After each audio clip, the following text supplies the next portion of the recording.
Hey guys, today in this video, I'll guide you through how you can delete Face ID on iPhone.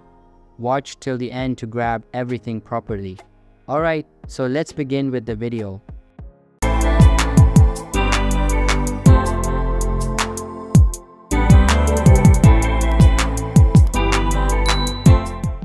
First things first, open the Settings app on your mobile device.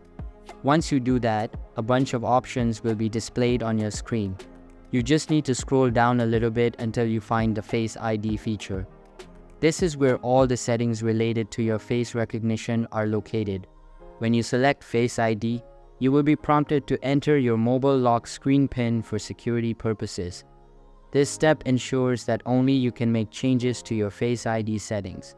Once you have entered your PIN, you will see various options related to Face ID. Now, if you want to delete Face ID completely from your device, scroll down a little bit and look for the option that says Reset Face ID. Selecting this option will remove all stored facial data from your device, effectively deleting the face lock feature. Once it's done, you're good to go. Your device will no longer use Face ID for unlocking or any other features that require facial recognition. So that's basically how you can delete Face ID on iPhone. If you found this video helpful, consider subscribing and giving this a big thumbs up, and I'll see you in the next one. Thanks.